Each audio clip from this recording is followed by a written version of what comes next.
Welcome, everyone. Thank you so much for joining us. We are going to get started very shortly. You are in the right place if you are a junior student, a junior family member, or even a sibling of a junior. We'll take that too, because there's a lot of information to be shared. If we want to move on to the next slide, B.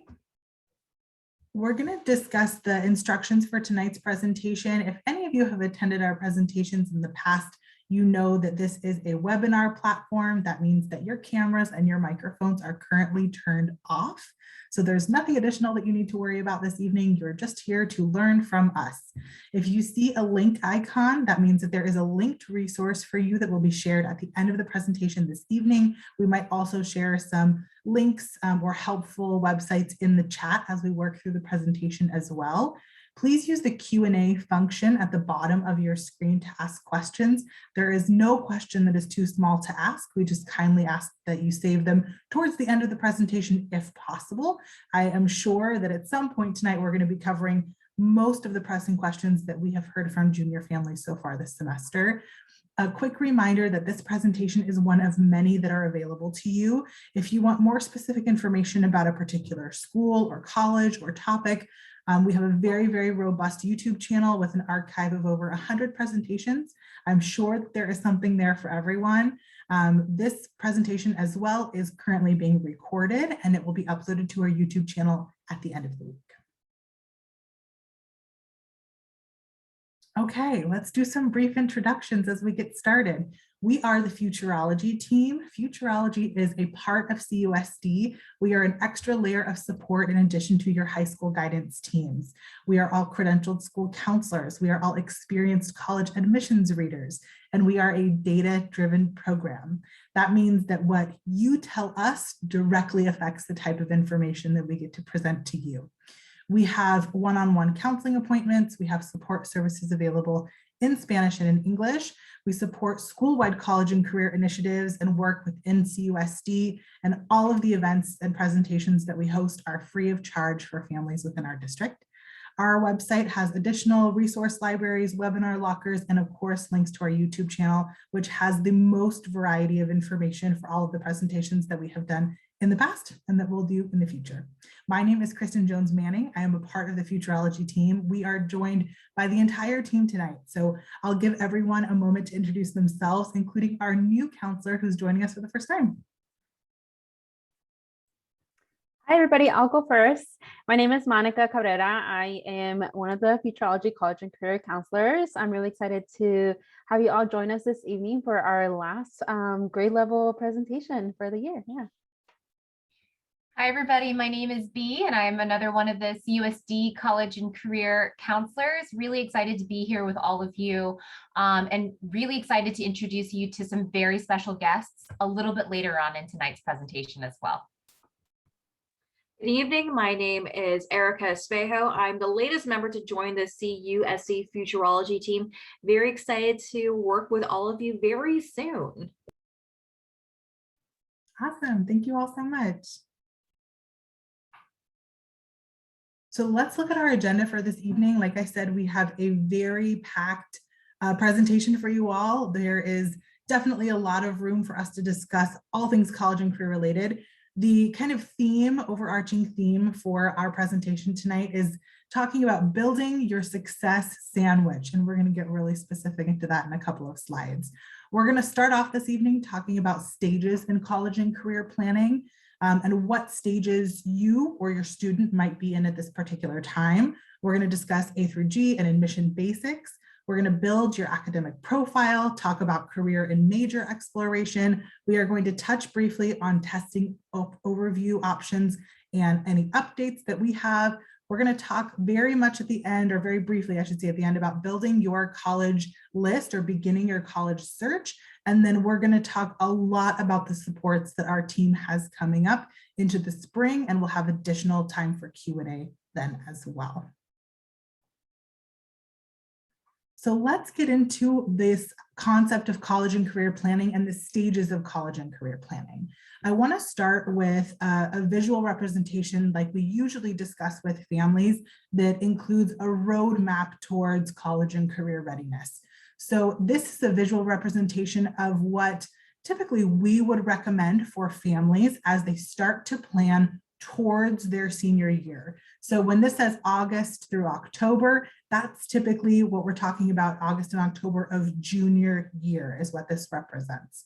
So typically in August and October, students are just returning to school, they're evaluating their grades, they're evaluating their class schedules, maybe they're thinking about testing, or maybe that's not even in their wheelhouse or peripheral yet.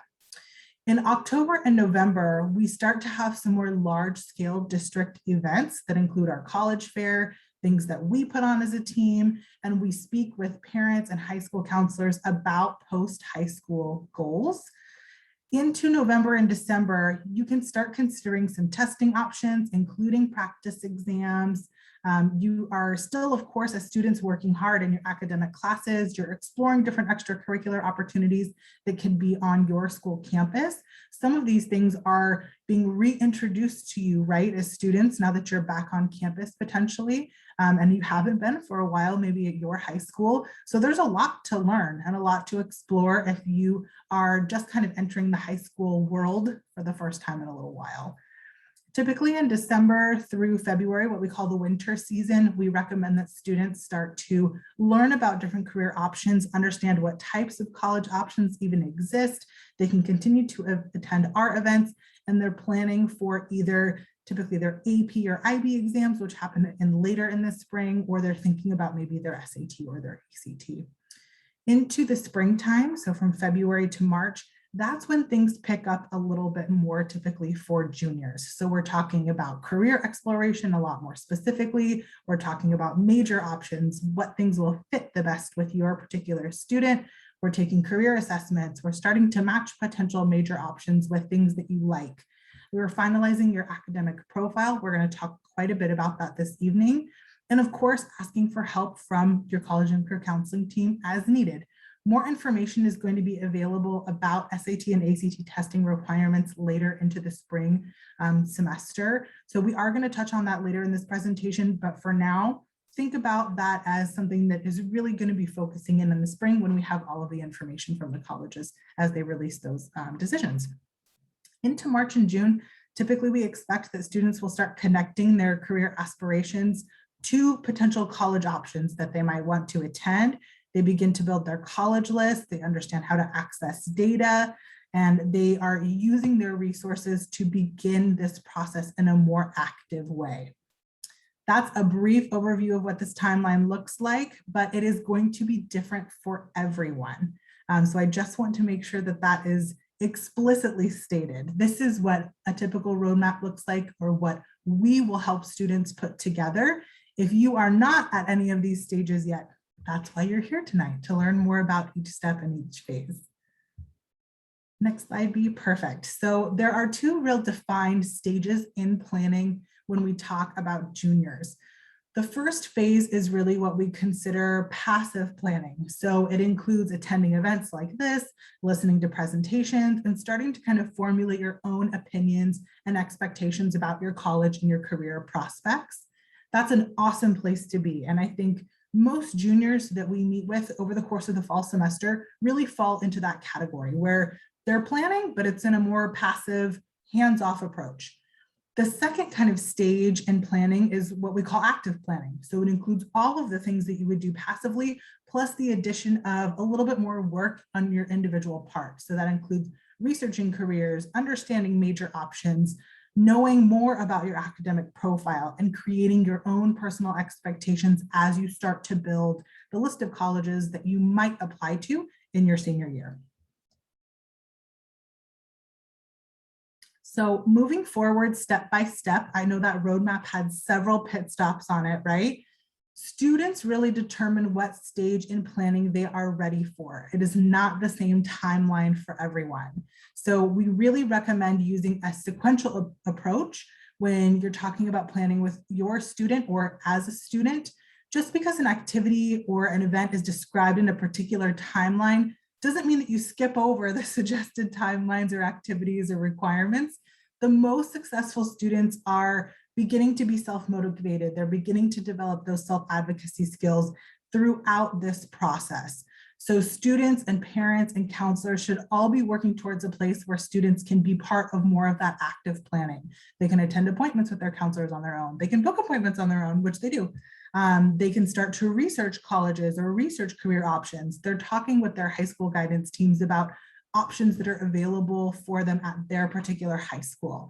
That's what we're looking forward to and we're working towards as counselors, as support staff, and of course, as parents and students as well. Wherever you are in your planning process at this point, there is ample time to move productively towards your post-high school goals. This is, of course, a college and career orientation. So we are going to be talking a lot about college and a lot about career options, of course. But whatever your goals are after high school, there is so much useful time to be able to accomplish the things that you want. I hope that if there's anything that you take away from this presentation tonight, it's that you are not too late. If you haven't had an appointment with us, if the calendar has been challenging for you, if this is your first ever event that you've attended, there is plenty of time for you to build a plan that is going to help you move productively towards your life post high school. So I hope that that is a little bit of a sense of relief for everyone, that we have lots of time. There are so many cool things that we're going to discuss this evening about how to make those goals or dreams a reality, but there is still a lot of active time to be able to do that. So let's start with a review of A through G requirements and admissions basics. So the importance of A through G is unbelievably understated. A through G are minimum requirements that students must meet to be able to apply to a four-year university directly from high school. So these are courses that are built in a sequence over the course of your time in high school that meet the standards typically for the UC, the Cal State system, and almost any other system or university that you might want to apply to as a senior. They are, of course, a range of requirements. There are the minimums listed here, and you'll see that there is an arrow pointing to typically what would be recommended by our team.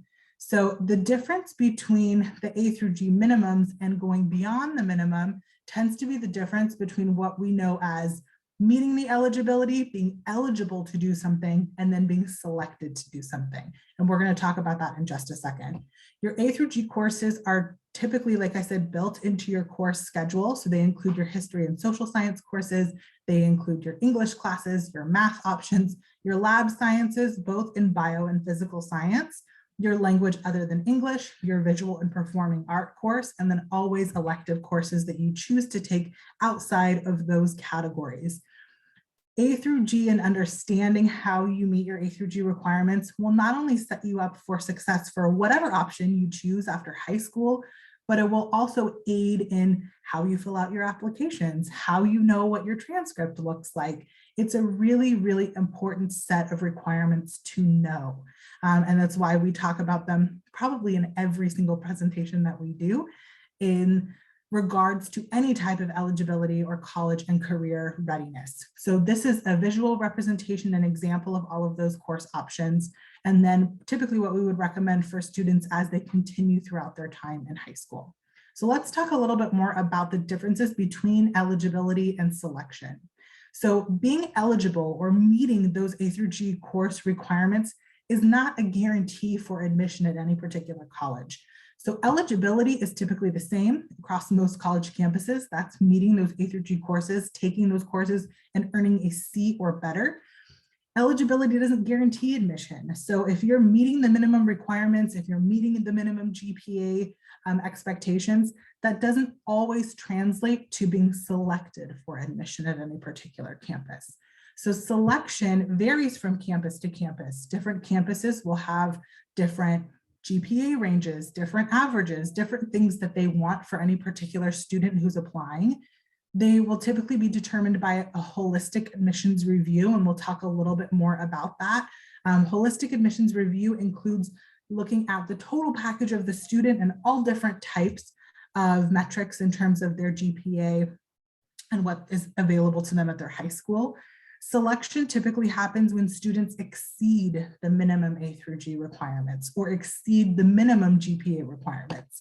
That is a better plan for selection than just meeting eligibility. So this is a concept that's very, very similar in the working world as well. If you're eligible for a particular job or a particular position, that doesn't necessarily mean that you'll be selected for that position. You know, you'll go through an interview process, you'll be screened, and then the best candidate will be chosen for that particular position. The same is very, very true for college admissions. So think about that concept a little bit more as we start to talk about your academic profile and what that looks like. So a very, very common question that we get is, what is my academic profile? Like, what does that mean? What's included in all of those things?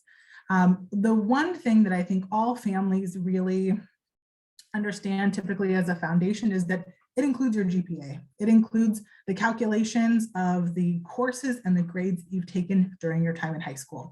It traditionally also included your SAT or ACT scores. That is changing, has been changing for a little while. It includes your class rank. So where do you fall in the whole picture of your entire class? In CUSD, we use a decile ranking. We do not individually rank students. So on your transcript, you'll be able to see a decile notification that's a 1, 2, 3, 4, all the way to 10. That number indicates where you fall in a percentage in your class. So if you're a decile 1, that means that you're in the top 10% of your class. Decile 2, top 20%, so on and so forth. Your course selection is also a part of your academic profile. That includes the selection of courses that you've chosen to take while in high school. That includes additional classes that you've chosen, the types of classes, the rigor of those classes. And we're going to look at some transcript examples in a little bit to give a better picture of what that really can look like. It also includes academic rigor, so how a student develops academically over time. If you started out taking maybe not any honors or AP classes in your freshman year, have you tried to challenge yourself and take some more of those classes as you've gained your confidence or skills in high school? Was that appropriate for you? And so all of these things are a part of your academic profile. I'm going to circle back to GPA because there's some very important information in here, especially for students that are interested in staying in state for college in California. So the GPA question comes up quite frequently as we start to work with seniors through applications. You have 3 GPAs listed on your portal or on your transcript. That includes your weighted GPA and your unweighted GPA calculation. So technically you actually have 6. The UCs and the CSUs actually recalculate your GPA to only include your 10th and 11th grade, and they use your A through G courses. So what you see on your transcript is not always a representation of what will be included in your application and your file review. If you meet with any of us for an appointment or as you start to plan for schools that you're interested in, it's a very easy report that we can pull and explain for you, but it will be different for every single student depending on the types of classes that they've taken, the amount of courses that they've taken throughout their 10th and 11th grade year. That system has always been that way, but just a note about the UC and CSU calculations. Okay, so let's circle back again to the concept of this success sandwich. How does your academic profile come together? You know, all of those things that we just described, how does it work to help inform an admissions reader or admissions officer in the decision about your application? So your grades are the bread of your admissions sandwich. I cannot stress this point enough. So your performance holds your academic profile together. When your foundation is solid, when you've taken advantage of opportunities that are available at your high school, when you are striving to do your best in your A through G courses, they are the building blocks that represent how successfully you are able to be a college student in the future. I would argue that without bread, you don't even really have a sandwich. It's something else entirely. So think about the courses that you've taken, the way that those courses add together. Yes, be hard to anyone who's keto. Bread is an important component. Your grades are an important component of who you are represented on a college application. They certainly are not the only thing that is included, but they are a representation of your academic success thus far.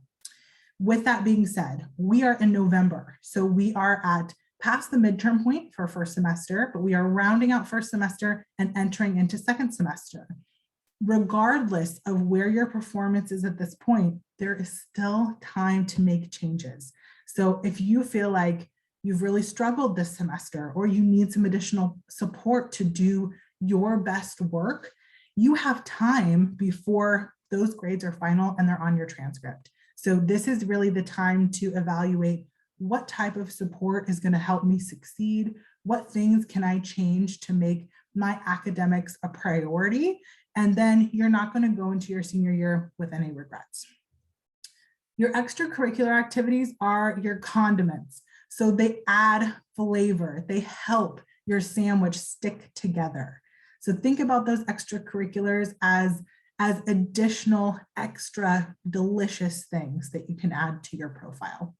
Your essays or writing supplements that you might use as a part of your application cycle are the lettuce, tomato, the pickles. They add texture, they add variety, they talk about who you are, who you aspire to be, and they help your reader understand you as they review your total profile. Test scores are the meat of your admission sandwich. So I think in most cases, this used to be more of an essential. This is changing. So just like a well put together sandwich, sometimes not an essential piece. Your letters of recommendation are typically your cheese. So they're personal, they're added value, but they're not required by every single college or every single sandwich. So think about this metaphor as you think about your particular profile. Is there anything in your junior year that you want to add more to? Do you want more condiments? Do you feel like your sandwich is unbalanced? Where can you start to act or put into action a plan to create a sandwich that is a delicious representation of who you are and for your admissions reader as well? This is, of course, a metaphor, a fun, representation of how academic profiles come together, but feel free to reference this if you start to lose sight a little bit of how all of these things work together. I think that this is a great example for students. So the last thing that I'm really going to discuss in depth, or as we start to talk about your academic profile, is your school profile. And I'm actually going to put a link in the chat so you're all able to view a school profile at the same time that I am. So a school profile is a form that your individual high schools complete every single year. So they're updated yearly, and they have a great amount of information. They contain information about your school's grade point averages, the test score ranges, the types of courses that that are offered at your particular high school. The one that I linked in the chat is actually from San Clemente High School. It includes all of the different honors and AP courses. It includes information about their graduation requirements. It includes the GPA grade distribution, the community foundation, all different types of things that are offered at that school. This is an essential piece that your admissions team will also have access to as they review your application and your profile at any particular college. It's incredibly helpful to give context about where you as a student fall within the ranges and averages of your particular school, what types of programs are offered that you can take advantage of, what types of classes that you have access to, and what types of activities and things that your school is able to offer even outside of the classroom. So most juniors or most students, I will say, don't necessarily know that their school profile even exists. It's typically something that's used strategically for admission, but it is available on your guidance webpage. So every single high school in our district has one, and they're updated each year to reflect the previous class. So if you've never taken a look at yours, feel free to look at your guidance page and check it out. It has a ton of great information on it that your admissions team also will use as you start to plan and think about what your application might actually look like. Okay, and finally, we're going to do a comparison. This is very, very hard, so I apologize that it is small. We have two students here that have a transcript representation. There's transcript A and transcript B. Both of these students go to the same high school. Both of these students have over a 4.0 GPA, but one transcript is stronger than the other. If you are able to, if you maximize your screen, it might be a little bit easier to see. Of course, in the presentation that we share, it might be easier as well. But I'm gonna give you all a second to look at these two transcripts side by side, just like an admissions officer would. And I'm gonna run a poll to ask which student do you feel maximize the course offerings at their school? So remember, these students are from the same high school. These students both have over a 4.0. They're both involved in a sport also. So they have very similar profiles, but there is one student that is stronger in terms of their maximized course offerings than the other. So I'm going to launch this poll and see what you all think.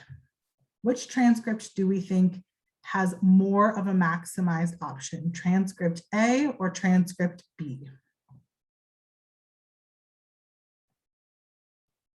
Okay, we have some answers coming in.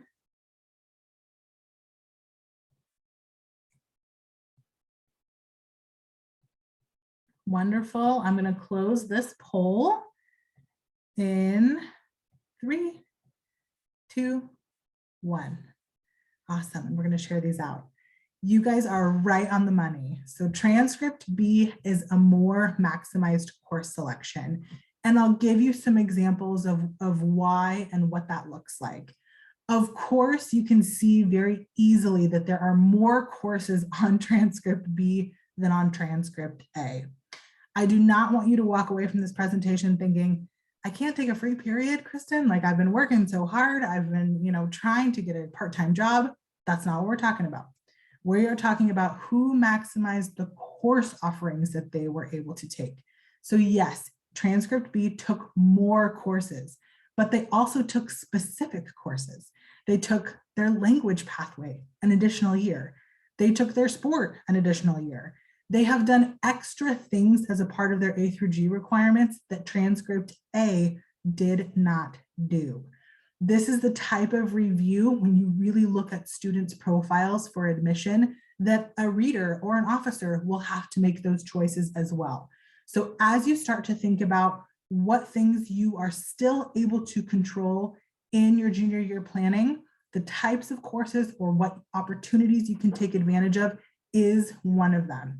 If you've chosen to drop a course or to pursue an interest outside of school, to get a part-time job, and your courses aren't necessarily maximized in the most specific way, that's okay. That's what the other parts of your sandwich are for.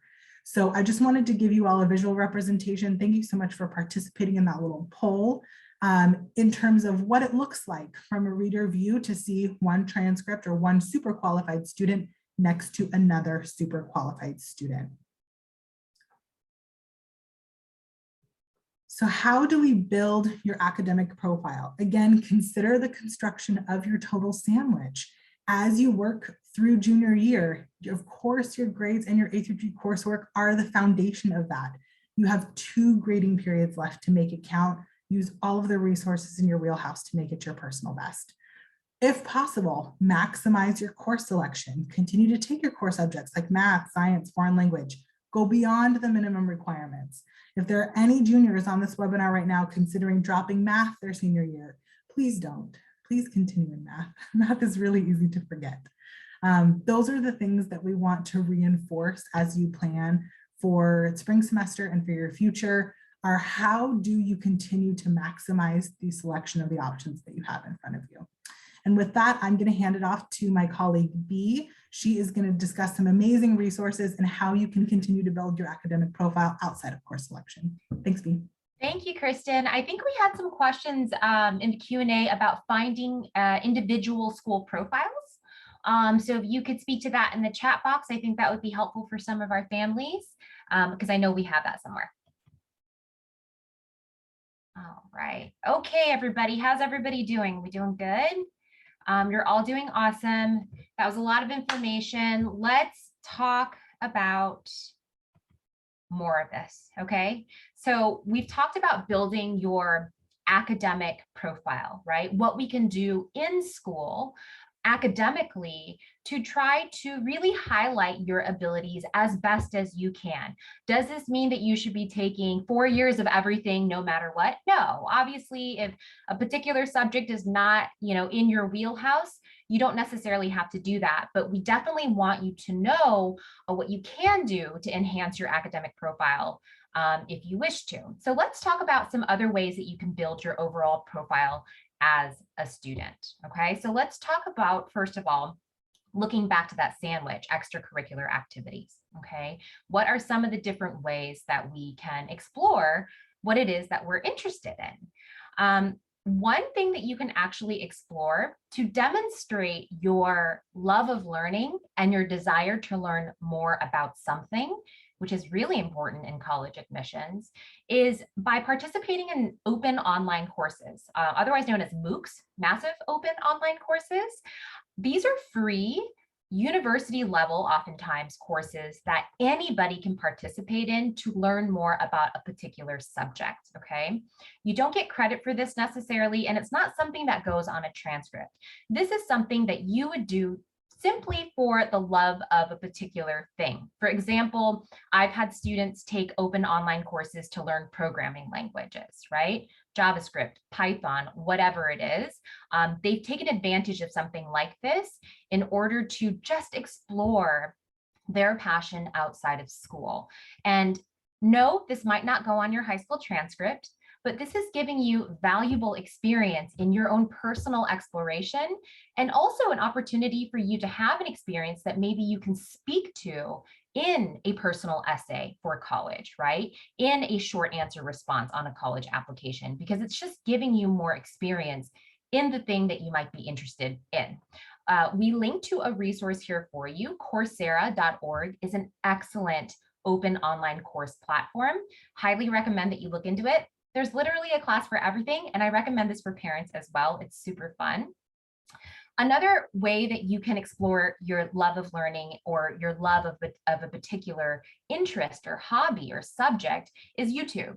Yes, I know that sounds silly, but actually, not we, I'm not in the same generation as you, but you're in a generation that watches a lot of YouTube videos typically. And you can use this to your advantage. You can use this to actually explore. This comes in handy for college exploration if you want to take a dorm tour of a particular college, right? But it's also really great to actually learn something new. I've had students previously use YouTube to learn SolidWorks for engineering students, to teach themselves computer-aided drafting. There are so many tutorials on YouTube that you can actually utilize in order to develop your skill in a particular area. And again, this is free, right? So take advantage of YouTube for more than entertainment purposes. There are a lot of educational resources out there that you can use just to teach yourself something to enhance your own personal knowledge. Another thing that you can do is participate in an educational prep program. That term specifically, educational prep program, that's actually an option that you can choose on your UC application for an activity that you did while you were in high school. What is an educational prep program? It can be many different things, but one thing that it can be is a program that you participate in, typically over the summer, sometimes over winter break or spring break, and typically on a college campus. Maybe you're even living at the college campus for a week or two, right? But it's a way that students are able to participate in a program that's hosted by an organization or a university that allows them to explore a topic of interest. This is a great way for you to demonstrate, again, your interest in a particular field, in a particular major or subject. If you literally Google, college summer program for high school students in business, in engineering, in health sciences or pre-med, you will find a number of really amazing opportunities. Some programs of note for you would be the Cosmos program, and that's hosted by a variety of UC campuses every summer. This is a really, really well-known program among UC admissions readers. It's pretty prestigious. It's competitive. You have to apply, and it's STEM focused. So for those of you who are interested in STEM, possibly pre-health sciences, pre-med, this might be a really great opportunity for you to explore. Keep in mind that applications for summer programs typically don't open up until about December, January. Okay, so if you were to look now, they're probably not going to be updated for summer 2022, but keep your eyes peeled because applications will begin to open up as early as December going into January. Okay, but a really great opportunity for you to explore an interest. Actually, another great program that you can consider is also EPIC at Cal Poly San Luis Obispo, and that's also an engineering exploration program, also competitive. My one piece of advice for you for summer programs are, if there's an application process involved and a letter of recommendation process involved, that means it's competitive.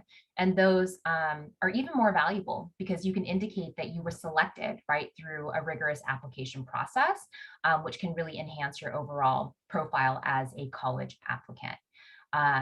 Finally, another thing that you can do, sounds silly again, right? But podcasts, I don't know how many people listen to podcasts or it's a thing that you do, but this is a really great way to passively explore, right? Kristen mentioned active and passive exploration earlier.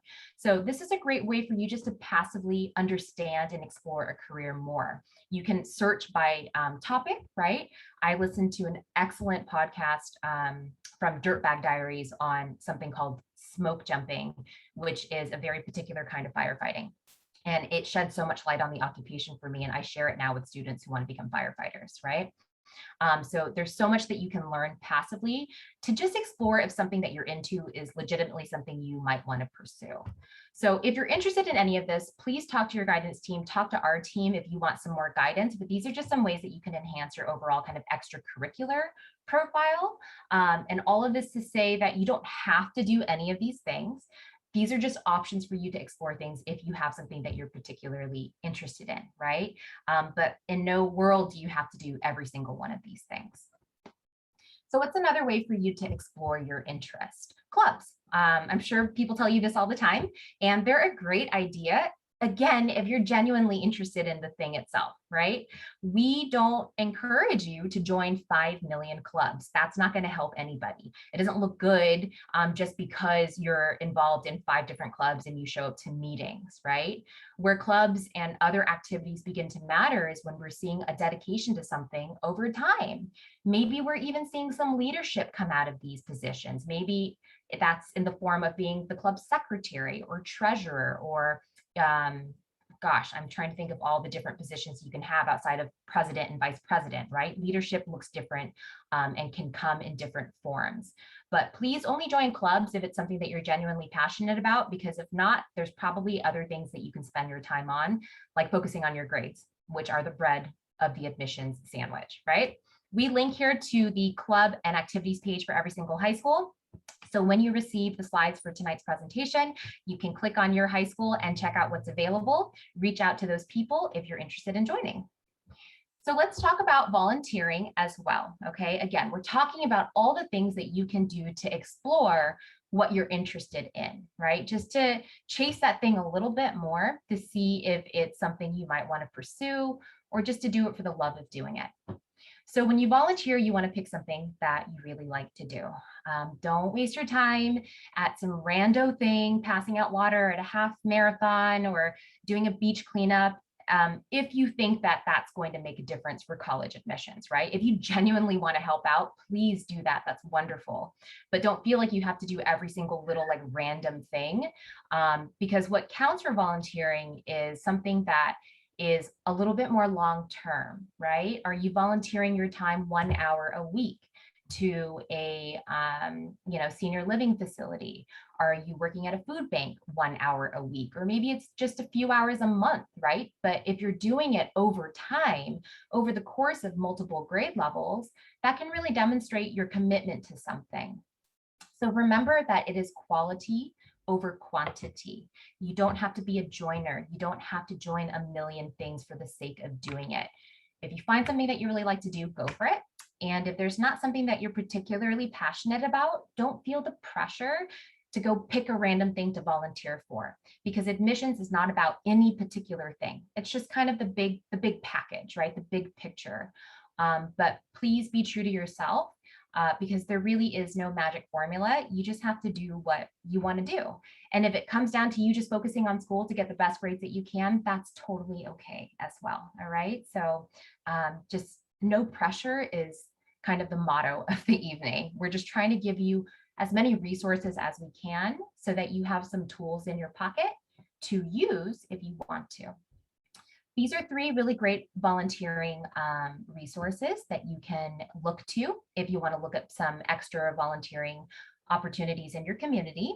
Opti is especially cool because you can also look up internships and jobs in your area based on your specific information. So that's a really great platform to try out as well. But they're all really wonderful if you want to look for some volunteering opportunities that align with your interests. Okay. So that was what you can do to kind of build your overall profile as a college applicant, right? What can I do to explore what I really like and learn more about the thing that I'm really interested in?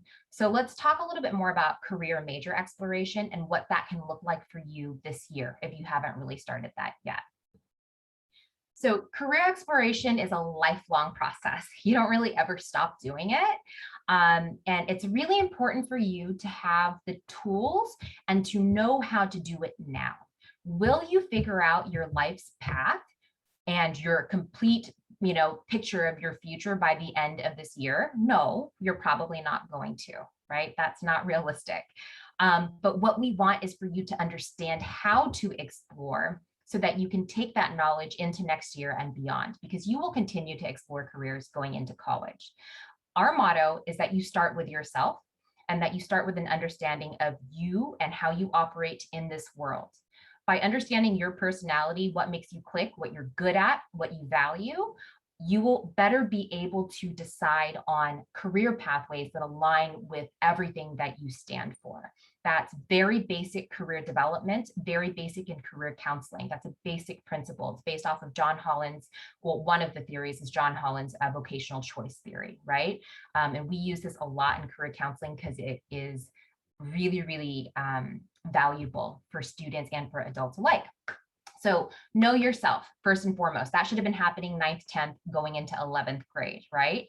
From that point on, we can start looking into careers that align with your personality, right? And if it's not careers, then maybe it's career pathways or career clusters. So at least you know maybe what industry your personality and your values might align with. And from there, then we start talking about majors and educational pathways that might align with those particular career or pathway interests. And from there, we go into the college exploration. And then after that, we hopefully go into college to continue to explore and end up in a career where you feel really fulfilled and really happy. That would be the long-term goal. But just know that this is an ongoing process, and we're not asking you to figure out your life's path today, but we certainly want you to begin thinking about it and to give yourself some time to research just for the sake of knowing what is out there, okay? So let's talk about 3 ways that you can explore careers. We're going to talk about College and Career Advantage, Eureka, and dual enrollment. That was just a little sneak peek for you. So ways to explore. One way that you can explore careers academically, right? Not only is this an exploration tool that you can use to explore a career or a major, this is something that you can do to demonstrate your academic rigor as well as a high school student. So it's like a double whammy. But dual enrollment is when you take a college course while you're in high school. Many of you in here might have already taken a course at Saddleback since 9th grade, right? So that would be a dual or a concurrent enrollment course. You can actually do this for free. You can do it any semester that you want, but oftentimes students will take a dual enrollment course over the summer because they have more time to explore. This is an excellent way for you to really dig into something that you're into, right? Whether that is computer science or nursing or architecture or graphic design, there's a class for everything out there. And there are really great introductory courses that you can take that won't be so overwhelming. It's a great way for you to explore careers and majors, but it's also a great way for you, again, to demonstrate your academic ability, because this is a college course. It's going on your college transcript. And in many cases, it will be considered an A through G course, depending on the course that you take, which can also help boost your UC or Cal State GPA. Because it's college level, it's automatically weighted, right? So just something to keep in the back of your head. If you're interested in something, this is an option for you, perhaps over the summer. Eureka is another great opportunity for you to explore. We had a bonus fall Eureka career exploration workshop with our juniors back in October, and we are going to have, or actually it was November. I can't remember now when we had it. Everything's going by so quickly, but we are going to have a flurry of Eureka career exploration workshops for juniors second semester. So if you haven't attended, you are in luck. We will have some coming up for you. This is a great platform that is paid for you, and a platform that you will have access to for the rest of high school to explore by taking up to 6 different personality and career assessments and using that information to explore majors and careers and educational pathways. So please look out for that on our website. After winter break, we should be posting up official dates for that. And finally, another excellent way for you to explore careers while also demonstrating your academic ability is by taking a CCA course. That stands for College and Career Advantage. And that is our district's career technical education. Parents, you might know it as ROP, right? What you might not know is that every single one of our CCA courses are A through G approved, and many of them are honors level, okay? So this is not like ROP courses of what our parents or your parents might think they are. These are really challenging courses taught by industry professionals that allow students to pursue and to explore careers while earning credit for it. With that being said, I want to welcome some very, very special guests here tonight who we wanted to introduce to you to speak to their experience as CCA students. So I would love to welcome our CCA ambassadors here tonight. We have Amanda and Frank both joining us. So if I could first have both of you introduce yourself, give us your name, your grade level, and your school. We would love to have you start off with that. And Amanda, I'll have you start. Okay, hi. So I'm Amanda. I'm a junior at Elisa Niguel High School, and I'm a CCA ambassador. Awesome. And Amanda, what grade are you in? I'm a junior, 11th grade. Beautiful. Thank you, Amanda. And Frank. Hi, I'm a senior at Laguna Beach High School, and yeah, I'm also a CTE ambassador. Awesome. Thank you so much, Frank. And just to let everybody know, CCA is actually the ROP for both Laguna Beach Unified and for Capistrano Unified School District. So that's why we have this really great mix of high school representation here tonight. So to kick us off, I'd like to ask Amanda this question. What does it mean to become a CCA ambassador, right? And what led you to decide to become one? Okay, so basically a CCA ambassador just kind of helps raise awareness for all high school students to take these college and career classes so that they can get a head start and an advantage on like what they want to major in and kind of just explore their likes and dislikes. And what really like kind of pushed me to apply was because I had a great experience with my CCA class. I had Miss Whiteside for business management, and it was great. And also because I really wanted to kind of get involved and have a say like what classes we create, because I thought it was like really cool. Awesome. Thank you so much, Amanda. Frank, this next one is for you. Can you define what College and Career Advantage is? What is CTE or what is CCA for all the juniors in here? Well, for me, it's like a class that you can take with something that's not really as traditional as normal school. Like I took a 3D media design where I like could design my own board games, do cool stuff like that, make t-shirts for the class. It's just classes that help you like prepare for your future of things that you would actually use. And I'm really enjoying it. Awesome. So it sounds a lot more hands-on. Yeah. Definitely. Cool. Frank, actually, I'm going to stick with you on this one. So what course or pathway did you participate in, and what led you to take the course? Like, why did you even take the course in the first place? So my freshman year, I took multimedia production because my sister took it, and she really liked the teacher. She really enjoyed working with all the cool machines that they had. And I went up to 3D media design, and then, yeah, and I did one more. Sorry, I forgot the name, but it was really fun. I had a teacher, Mr. Whitcop. He showed me around all the 3D printing machines, all the wood engravers, pressure washers, stuff like that. It was just a blast that I can make things in class that I would actually use, maybe like engrave on batons for track, and I would use that. It was really cool. Nice. Thank you so much, Frank. Amanda, going back to you, what are the benefits of taking a CCA course, and what kind of student should take these courses? In my opinion, I think that like the most beneficial part of it is just getting to know yourself, because we're in high school and like that's kind of the time of our lives where we kind of like have to figure out like, what we kind of want to major in and like what we want to see in our future. And taking a CCA class kind of just like helps you get to know yourself. And even if you don't really like that course that you take, you still kind of like learn about that and like, hey, I like this aspect of it. I kind of want to like figure out like maybe I can make a career out of it. And I would recommend this for all high school students. I took it sophomore year because I heard about it, and it was great. The teachers are super sweet and they're really understanding, since they know that like, they're like tailoring it to high school students in a really like gradual manner that's like very like tender and caring, that won't like, scare you off. Right. Yeah, I mean, because it can be intimidating to some people thinking like, oh, a career class, that sounds pretty hardcore, right? But it's obviously geared towards high school students. So I will leave this up to Amanda or Frank to respond to, but how has this shaped your goals for like after high school? And how is this helping you prepare for college or career? You want to go for it, Amanda? Oh, you can go ahead. Okay. Well, I want to be an engineer, and I feel like the classes I've taken so far will really help me go through that, because we work with computers a lot.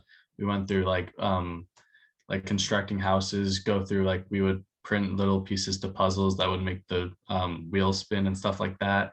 And it was just, I think that'll really help for engineering further down the line. Yeah. Awesome. Yes. Thank you so much, Frank. And I'm actually going to leave this last question to Amanda. How can students learn more about CCA? There's a lot of like new buildings now in different high schools.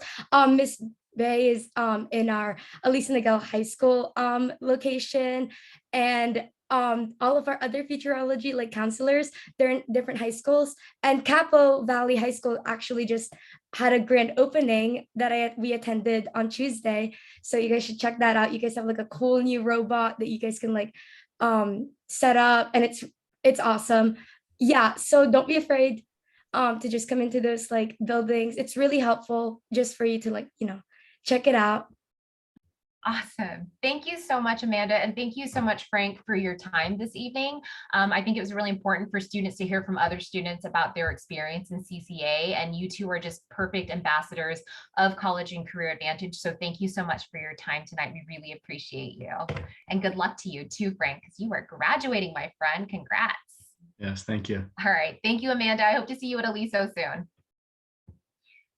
Okay, my friends. So CCA, I will ask one of my colleagues to pop in the CCA website in the chat box for everybody as well, in case you're curious about that. You are going to be registering for those courses for summer or fall with your academic advisor, and it's as simple as filling out a Google form actually. And courses for summer and fall will not be coming out until late spring, but keep your eyes peeled if you're interested, okay? Because it's an excellent opportunity. I am a huge fan of CCA. I think that career preparation is college preparation, okay? So we're going to move right along because I want to honor everybody's time, and I know I talk a lot, so I'm sorry to Monica because I know she's waiting for me just to zip it. But career exploration, okay, you are going to get a copy of this, but this is how you can begin exploring. Right? We have workshops to help you learn how to do this. So we don't expect you just to kind of look at this and do it on your own. You can meet with us, you can go to our workshops so we can help facilitate this, but you're going to start by exploring careers, right? Using different platforms, different websites. Maybe I'll ask one of my colleagues to pop in California Career Zone into the chat box as well for you to peek at. In your spare time, right? But you ideally will be making a list of 3 to 5 careers that you're interested in and doing some more research in that area. That could be talking to somebody you know, talking to a family member, learning about the different entryways into that career. When you do that, you can actually use different websites that will give you all of this information, like California Career Zone or like College Board's Big Future, but they will tell you the different ways that you can approach these careers so that you can start planning what your educational pathway might look like. Once you have an idea of that, you do start veering into the world of educational preparation to see what you have to do to enter into some of these careers. And that's where you start looking at majors. Big Future's career and majors tab. Big Future is affiliated with College Board. They have a great, really succinct major exploration tool that you can use to start looking at the different majors out there, right? Understanding what your options are and what colleges offer those majors, right? Taking dual enrollment courses at Saddleback to explore those specific majors or topics to see if it's really for you. By doing this, you are helping yourself to narrow down a more individualized college list when you're ready to start building your college list, right? So this is why it's so essential for you to start that exploration now of careers, of yourself, of majors. Having an understanding or a very general understanding of that can really help you narrow down your search. It will help you use search tools more efficiently. It's going to help you just understand the steps you need as well to pursue certain careers. Because guess what? Not all careers and majors are created equal. And some majors or some careers have very specific educational pathways that you might need to know about prior to applying to college. Nursing is a great example of that, right? That's a very specific pathway for students. And if they want to go into nursing, they need to know the educational steps to get there before applying to college. So this is why this exploration process is so important. Yes, you can be undecided when you apply to college. That's very common across the country, in fact. But if you can start this exploration now, your search for colleges will feel so much more fruitful because they will be so much more geared towards what is meaningful to you and what you might want to pursue down the line, okay? And ideally, by the end of junior year, we're moving towards maybe 1 to 3 careers or majors that you're interested in so that we can help target that search for you. That was a lot. You're all doing fantastic.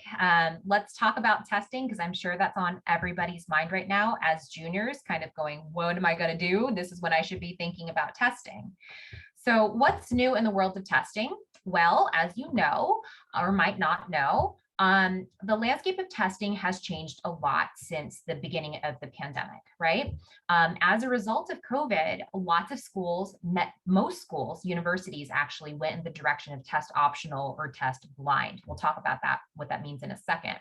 And so what we're finding, a really great research piece of research that came out by the ACT actually is indicating that nationwide, universities and colleges are kind of heading towards the direction of test optional, perhaps longer term, perhaps permanently. So it really has shifted the landscape of testing across the country. But as far as which schools will specifically be test optional, test required, test blind for you, right, the class of 2023, that is TBD, to be determined. We're not sure yet. It's coming out over time, and you'll find out a lot more information as we head into second semester. The UCs have already stated that for your class, they will be test free. So you're off the hook for the UCs. They won't even look at your test scores, right? Cal States are due to announce their policy in December. And for all other schools, we're going to have to kind of keep our eyes and ears peeled because that will be coming out throughout the rest of the school year. So where do you start? As juniors, testing is definitely something that is always on everybody's mind, and that makes sense because this is typically when people test, right? What we recommend at this point is if you haven't yet, take a practice SAT and a practice ACT, all right? Take a practice of both. And by practice, we mean a mock test, 0 stakes, nobody sees it but you. We have a partnership with Revolution Prep. You can actually sign up to take free mock online tests online. And the next round will be starting in December going into January. So please check out our events webpage for that information so you can register for those. But by doing this, you can compare your baseline scores and make a decision for yourself as to which test you would want to officially take, right? And that's based off of preference and also your baseline score. If you're scoring naturally higher in one test over the other, that might help you make a decision as to which test you might officially take. So that's a great first step for everybody in here. If you haven't done that, do that because it's free and it'll just give you an idea of what you might need to take if you decide to take an official test, okay? So you might be asking, well, how do I know if I need to test or not? So again, take a practice test of both, because that's not going to hurt anybody. It's just some time on a weekend, right? But it's going to depend on the schools you ultimately want to go to. And hopefully we'll be able to decide on some schools by the end of the school year, going into June, July. So you can actually refer to fairtest.org to see currently a list of test optional universities. This will be a comprehensive list of all schools in the country that is test optional, and that's a great start for you. Best practice, this is what I tell my students, and my colleagues might differ a little bit on this, but I think that if you have the means and the resources and the time, right, that if you have those things, that you can endeavor to take an official test if you wish, right? You can have that official test score on your record just to hang on to, just in case, so that if you end up applying to a school that has a test requirement, you have a score ready to submit. And if you have a school that's test optional, you have the choice to submit, right?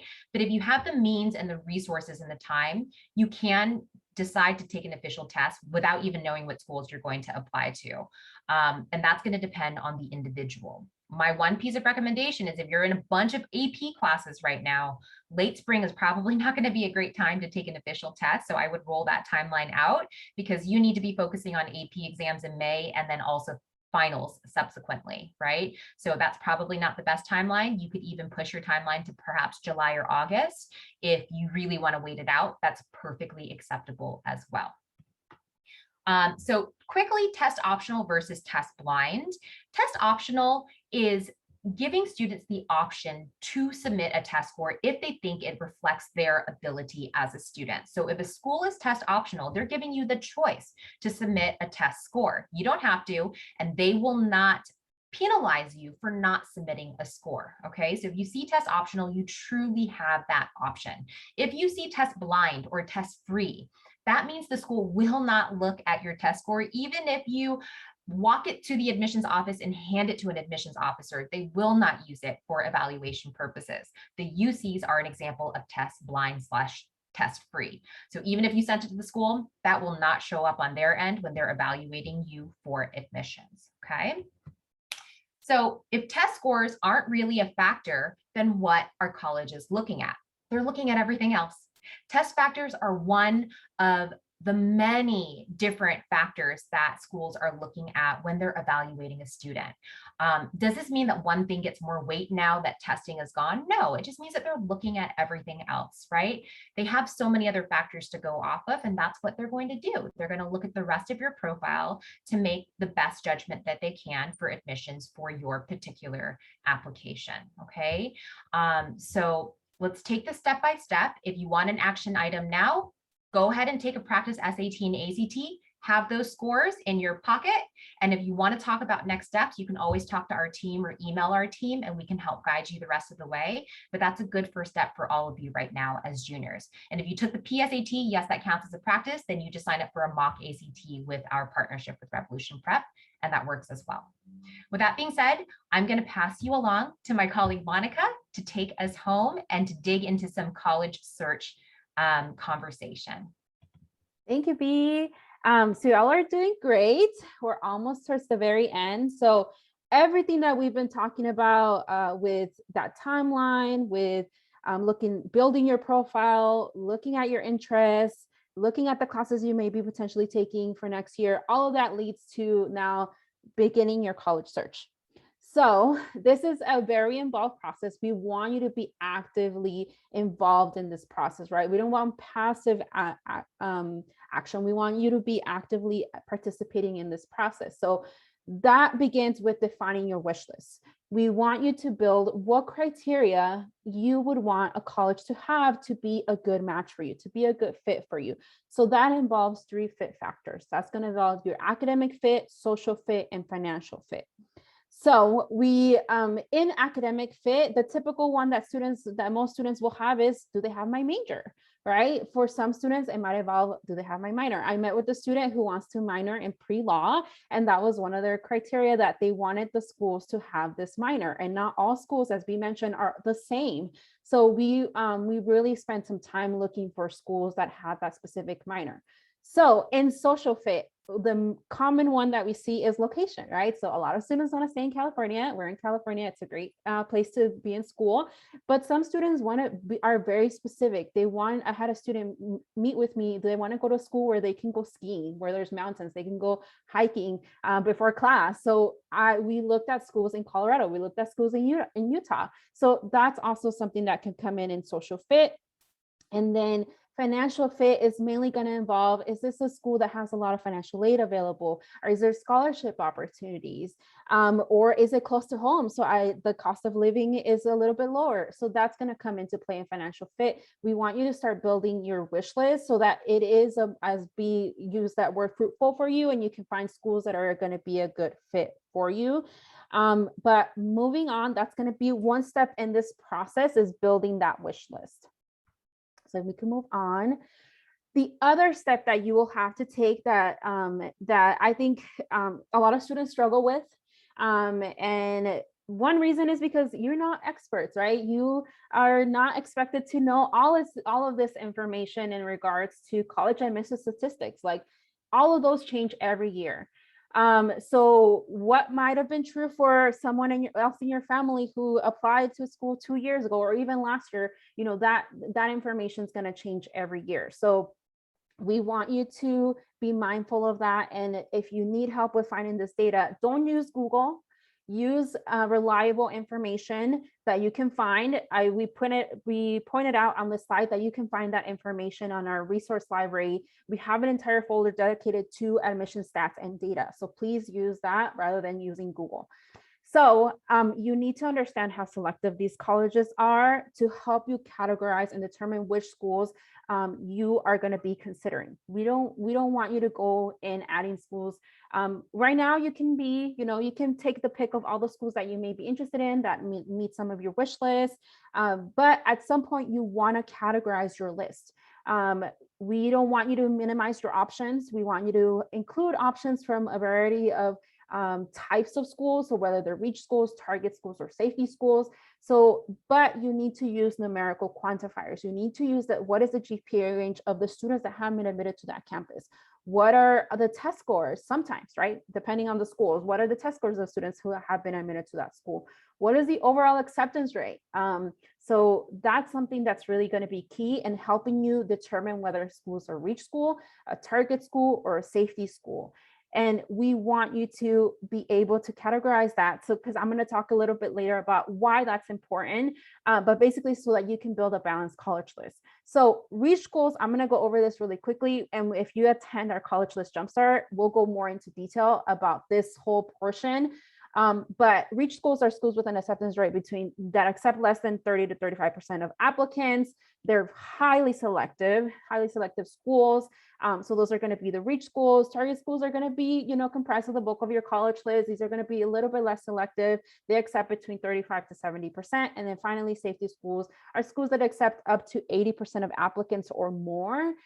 These are typically known as your backup option, but are important to include on your college list. So I tell students that regardless of whether the school is a safety school, target, or reach, they should be excited. So don't just add schools because you'll be admitted. It's a safety option. You want to be excited of that, regardless of whether it's a safety or not. So moving on.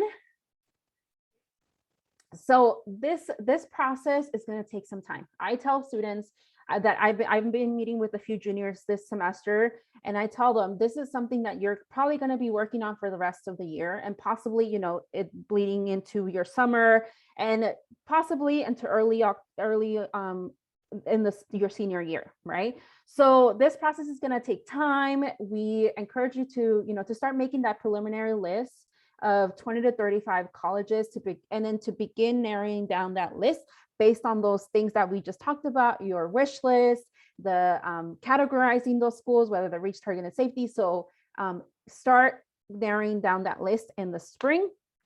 And then at the end of your junior years, when you should start doing that categorizing and using that knowledge from the admissions profile to create that balanced college list. So typically a balanced college list will have a ratio. And again, we'll go over this in College List Jumpstart, but typically that ratio is going to be the majority of the bulk of your schools, as I mentioned earlier, should be target schools. And then the ratio for the reach and the safety schools could be a little bit smaller, right? So majority of your schools should be under that middle reach category. So, and for some students, if they are in a timeline that's a little bit, they have already completed.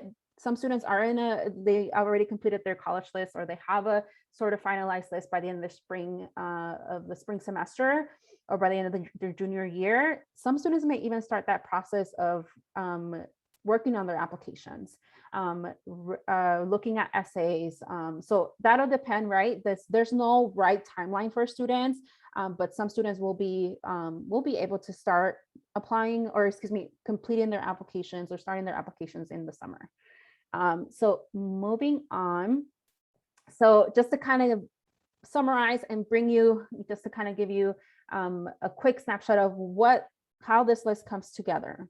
So awareness is the first step. You're doing that now. You're doing a great job. You're building that awareness, you're building that knowledge, you're building a sense of what this timeline looks like and what steps you need to take. That steps might involve career exploration, right? If you don't know your major. It might involve pursuing some of your interests, right? To figure out if that's the right major that you're interested in. So that knowledge and planning timeline is something that you're doing now, building that knowledge. So good job. The next is going to be discovery. So building your wish list of fit factors. So reflect, right? Reflect on what it is that you want. Reflect on, have a conversation with your family about some of the things on your fit factors to see if that's still something realistic for you. And what I picture in my mind in terms of the conversation with your family is financial fit. That's going to be something really important that you will have to have a conversation with your family early on rather than later. And because it is a hard conversation to have after you've been admitted to school and you find out your family can't afford it. So it is something that you want to have a conversation about early on in the process, right now, later on, when you this year as a junior. So that's what you want to do in the discovery phase of building your college list. In the evaluation, use that data, that numerical data that we talked about, the GPA profile, the GPA range for the schools, the acceptance rate, those kinds of information, test scores. You want to use that to categorize your list based on reach, target, and safety. And then in the intent process is if you're seeing that there's a pattern and all of your schools are reach schools, you don't have any safety schools, then you need to be intentional about looking for schools that fall under the category of safety. We want you to build a balanced college list because we want to maximize your options. We want you to have greater odds of being admitted to these schools. And if you're only limiting yourself to reach schools, that minimizes your options, right? So, and then at the end, summarize, reflect again, look at your list, see if there's something missing, see if like you're stuck, reach out to us, reach out to your counselors at your school. If you need more support with this, we are here to support you in this whole process, okay? And then finally, at the end is to begin to prepare components of your application. So that could be your essays, that could be building your activities list, right? Kind of like a resume. So as early as summer of 2022, as I mentioned earlier. So moving on. So we have some resources available for you, of course. So we hosted this webinar, Beginner's Guide to College Search webinar, where we take a deeper dive on this whole process. This is a really quick snapshot of what this process looks like. So please watch that. It's on our website, on the webinar locker, and on our YouTube channel. You can also start using this worksheet, the 70 qualities that can make a college right fit for you. It asks specific questions. So it's a really good way to reflect on those things that are going to be really important to you that colleges should have to build that list. Let me include that link in the chat. And attend, we've mentioned it so many times, attend our College List Jumpstart in the spring. We have those sprinkle in throughout the semester, so you can choose the date that works better for you. But we are hoping that we can see you there. And then use reliable search engines. So don't use Google, not just Google, right? You can use Big Future, you can use College Raptor, you can use College Express. So those are going to be reliable search engines that we trust and that we recommend to students. Use our resource library. So we have, like I said, a folder dedicated to admissions and stats that's given to us. A lot of that information was given to us by the CSU and the UC. So that information is straight from the schools. And then also use the school's website, go straight to the source of to find this information that you need to categorize your schools, to build your college list, all of that. So moving on. Thank you, B. So what's next? Let's go over all the things that we have planned, all the amazing things we have planned for spring. So our Eureka College Exploration Workshop, we offer that through the spring, January through March. That's going to be at a students only workshop where we explore your major options. We do some career assessment to see what careers are a good match based on your personality, your skills, your interests. So we recommend that you attend this workshop before you join us for our College List Jumpstart so that you can have an idea in terms of potentially career or major that you may be interested in, because again, that will be something helpful as you build your college list. We also have our college list in the spring. I already mentioned it so many times, you probably already know this, but we do offer this and we go into a deeper dive in terms of best fit, introduction to search tools. So we mentioned them a little bit, but we'll give you more of a tour of these websites so you can see what those look like and how to use them. We'll go over some college data and selectivity so that you can build your list strategically. And then one thing that we've done pretty recently, this is going to be our third time doing this sequence. It's a 3-part series to help you build those career skills. So we're going to help you. Help you build your resume, preparing for an interview, and then a mock interview. So my favorite part of this whole sequence is the mock interviews, because we actually have industry professionals and partners join us and do actual interviews with students based on the student's preference. So they may select a college interview. So it's not just, to prepare for a potential job interview or for an internship interview. You can prepare for these for admissions interviews. Some of you may have those as a senior. So that's there to prepare you. This is offered again throughout the spring, February to May. And then if we move on, lastly, we have college essay brainstorm bash towards the end of the spring. Those are for students who are prepared, have their college lists prepared, and they already know what schools they may be thinking about applying. So they already know, maybe I need to work on these essays. So we have this workshop specifically for those students who want to get a head start, want to win their essays a little bit early so that they can work through them throughout the summer. So that's again another resource for our juniors for you students to join us. And all of these are going to be student only workshops. Remember that we encourage all juniors to register. Registration is going to be available potentially at the end, later on at the end of this year, during the winter.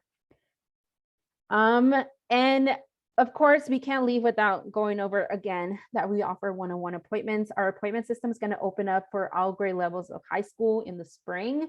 So juniors, you can already meet with us this semester. If you aren't able to meet with us, that opportunity is going to be available again in the spring. There are fantastic opportunities for you to get more specific information, or if you have very particular questions. But for the most part, all of these events that we do as a group, right?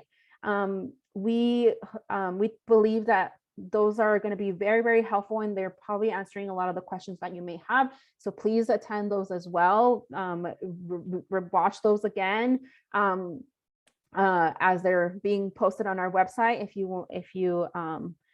want to watch some of our, we had an amazing webinar on like testing, right, during our college fair in October. So that might be one that you can watch to kind of get your answers question about testing. So we hope that you can join for that and use the one-on-one appointments as an additional resource. We also can't leave without talking about our amazing college and career centers that are available at 3 sites so far, with plans to have the rest of the schools open to Tesoro, San Clemente, and San Juan Hills at the end of this school year. But for now, we have 3 college and career centers open. We have it at Aliso Niguel High School in room 500. B is there on Tuesdays and Thursdays. It's right next to the library. And then I am at Dana Hills High School's College and Career Center in room 501 on Wednesdays and Thursdays. Drop in during lunch to ask your quick questions. I also hold scheduled one-on-one appointments there. So does B. And also there's a College and Career Center, finally, the newest one that just opened up, and we had our grand opening recently, was at Capo Valley High School in the library. And Kristen is there on Tuesdays and Thursdays to meet with students for scheduled appointments and for drop-ins during lunch. So we're at the end with 10 minutes to spare, yes. So at this time, you can submit your questions in the Q&A, but also follow us on social media. We upload our webinars, all of them on YouTube, so you can subscribe and see when this is uploaded if you want to go back and review anything. We also have an Instagram that we update every single day with, or not every single day, very often, because we don't work weekends, but it's there so that you can see about upcoming events, helpful tips, and then also our Twitter is there as well. But here's also our email if you need to reach out to us with more questions.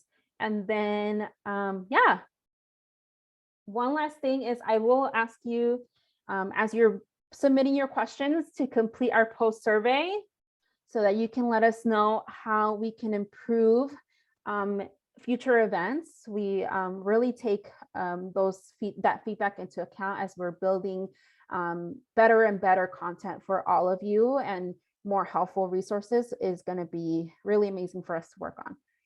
So I see some questions.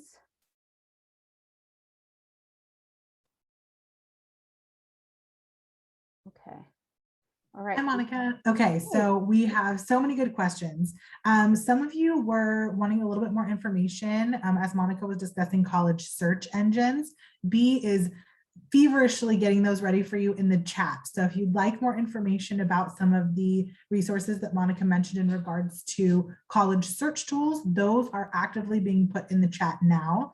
I will say also that we go through all of those search engines typically in a one-on-one appointment or in any event that we do.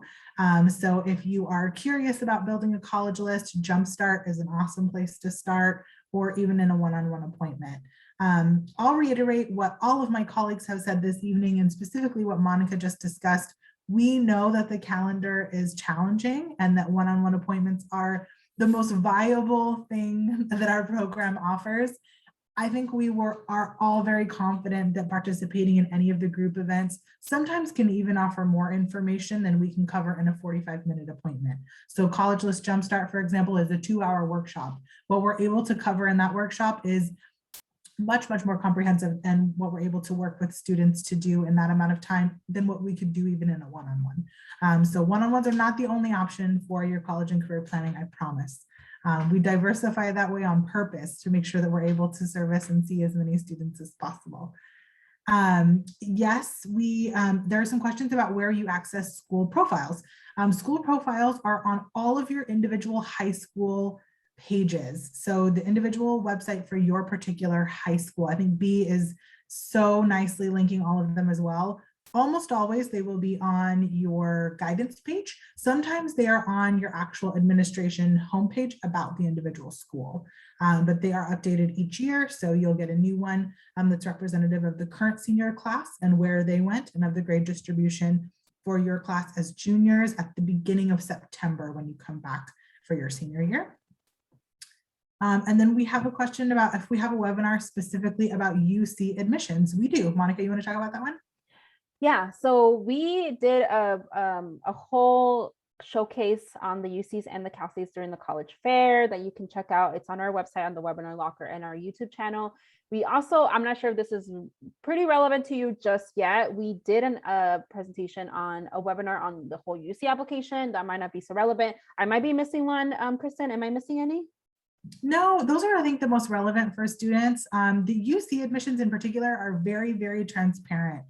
They have a lot of information on their website about factors that they look at for each individual campus within the UC system. If you have any questions specifically about those, our team has a lot of experience reading for the UC system. I read for UC San Diego each year, so I can speak a lot to them. But if you have any questions about those, our team is happy to clarify or answer those for you. For sure. Okay, where can you find your class rank percentile? Your decile rank is on your student portal, or it will be on your transcript underneath your GPAs. On your student portal, it will be all the way over after your GPAs are listed on the very, very far right-hand side. And it will be called a decile ranking. These are awesome questions, you guys. Thank you so much. Yeah, keep entering those questions if you have any. You have our attention.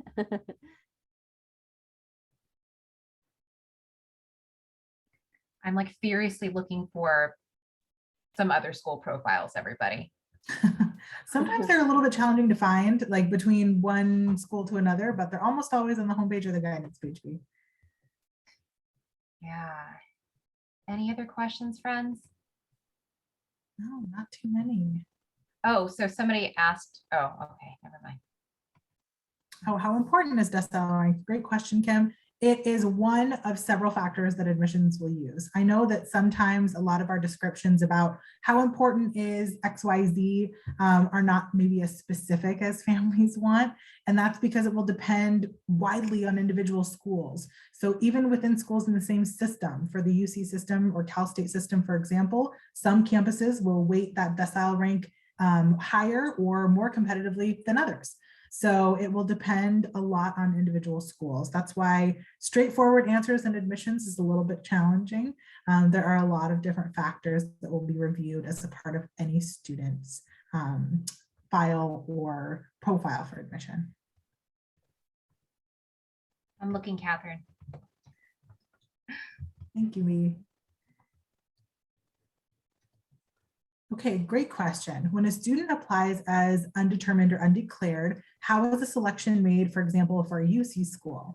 So that, again, will depend on the individual school. So some UC schools will use a major as a part of their admission selections. They will admit by major. Some campuses will not.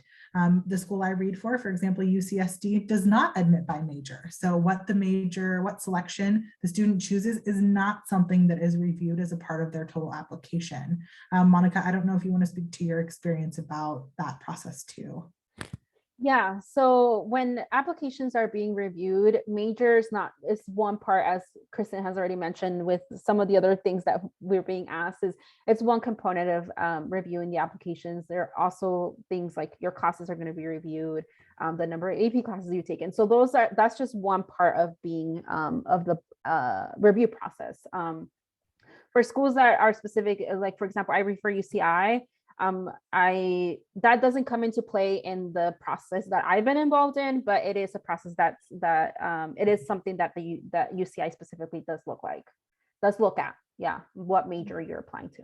Mm-hmm. Generally, if you're asking about whether undecided or undeclared will have a negative impact on your admissions, generally for the UC campuses, they've indicated that undecided will not hurt you in any way in the admissions process, right? But there are cases in which a major has to be considered for admissions, and that typically falls into those more competitive or impacted or capped majors like computer science or engineering or nursing. And a school like UC Berkeley will force you to choose a major, right? You don't even get a chance of being undecided at Berkeley. But I was just looking at this the other day with a student from the UC's a UC guide that we're looking at, but each campus has said, like, listen, if you're undecided, we gave you undecided for a reason. We're not going to ding you for being undecided, right? So if you genuinely don't know, that's not going to be a problem. The issue comes when you're undecided, but you're like, oh, wait, I want to become an engineer, or, oh, wait, I want to go into nursing. That's when it's going to be hard for you to try to switch into those capped or really impacted majors. And typically that's engineering, nursing, architecture sometimes, computer science sometimes, right? Even bio sometimes, in certain business programs. But for most other majors, that's not necessarily going to be an issue going into those majors. And the thing is that the UCs offer over 100 majors typically per campus, and students keep applying to the same top like 5 majors across the board because they're not doing that exploration per campus of what other majors are being offered there that they can actually take advantage of. Because what you might not realize is that majors can really stretch so far across different industries in different areas, and you can really find lots of jobs with different majors. In fact, I'm going to pop a link in the chat box right now that's straight from UC Berkeley's Career Center about what you can do with different majors, and you'll see just how many options you have with any major practically. Okay, so let me pop that in the chat box for you. Well, we have another question. Where and how can students start looking for scholarships? The first place you should go to is your school's website. Under the guidance tab, they should have an option for, all schools actually have an option for scholarships. So click on that because you can find a list of local scholarships. That's where you want to start off. The next thing is you can use college search engines like FastWeb, CAPEX. Those are going to be other good resources. But with scholarships, the one rule that we tell students is that you want to apply to a lot. You want to apply to as many as you can to receive a few, because it adds up. Even if it's a $200 scholarship, it'll add up, and $200 could cover a cost of some of your books. So, but typically a lot of the scholarships are going to be more towards seniors, but there is some available for juniors as well. Okay, my families who are asking for some of the school profiles that I haven't been able to link to, I can't seem to locate them at the very moment. I would encourage you to contact your guidance department because I can't find them on their website. So contact your counselor for the school profile. And if I can locate it before we wrap up, I'll send it to you. And I will say that's probably because they were just updated. So the school profiles are updated typically each September, sometimes even into October, depending on when different colleges release their acceptance rates and when students know where they're going to be attending. So some of them could still be updated. That's totally normal if they're not linked on the website yet. Miller, you have a great question about A through G courses, 10th, 11th, and 12th grade sequencing. So let's talk about that. So yes, UC uses 10th and 11th grade GPA in their A through G courses. What happens when those A through G courses are taken during the student's senior year? That's super common. Of course, students don't take their 4th year of English, for example, until they're a senior. Your coursework on your actual application to a school like a UC or a Cal State is actually stated. So your admissions representative will be able to see that all of those courses are accounted for, but you will not have grades that will calculate into your GPA for evaluation because most of those applications are actually due in November. So we're right at the tail end of the application season for the majority of our seniors that are applying in state. So they don't have semester grades yet for any of their senior courses. So that's why they don't calculate in. Your admissions reader will be able to see through your application, of course, what courses you're enrolled in, and then you'll have to send in your final transcripts with the grades that you earned for those courses. So one thing that we didn't touch on tonight that is a little bit more intensive for admissions purposes is that all admissions is conditional. So if you have a planned course selection over the course of your senior year, you decide to change course, drop all those classes, or maybe not earn the same types of grades that you were earning previously, the college has the option to change their admissions decision based on your final courses and grades. So that's just an extra little tidbit for this evening that is a little bit more intensive in terms of admissions review. Somebody had a question about, the different acceptance rates and the different acceptance practices at each individual UC campus, right? Ultimately, at the end of the day, the UC system is a system of universities, but each campus is its own freestanding university, right? And all of them have and value different things, different types of students, and they're all looking for slightly different types of students. And that's why you're seeing this really wide range of acceptance rates, for example, across UC campuses. And that's a beautiful thing for them to have that, to give opportunities to students kind of across the spectrum for that UC system. but they are different universities. They're not the same. They're part of this UC system, but each campus is its own, university. If we're going to kind of go back to the UC CSU difference, quickly, just to give you a quick breakdown based on California's Master Plan for Higher Education that was established back in the 60s, right? The UCs, Cal States, and California community colleges were all created for different reasons, with equity and access in mind, to make sure that every type of student had access to post-secondary education. UCs were originally designed for the top 12.5% of students graduating from high school in California. They were meant to be the state's flagship research institutions. This is where people go to get bachelor's, master's, doctorate degrees, and where research and theory is really strongly focused, right? Compared to the Cal States, 23 of those campuses really meant to serve undergraduate education for students to get bachelor's degrees and to get that undergraduate experience, right? And to get that degree. So they all serve different purposes, which is why exploration is so important, because if your student is not looking to engage in that more theory-based learning and research-based learning, UCs might not even be a good fit for them. Applied learning is more easily found at a Cal State campus, especially at a Cal Polytechnic campus, like SLO or Pomona. So this is where that research really comes in handy. Thanks, Bea. Again, all really wonderful, comprehensive questions. All right, friends, I think we are at the end of our evening together. Thank you so much for those of you who have stuck with us this whole time.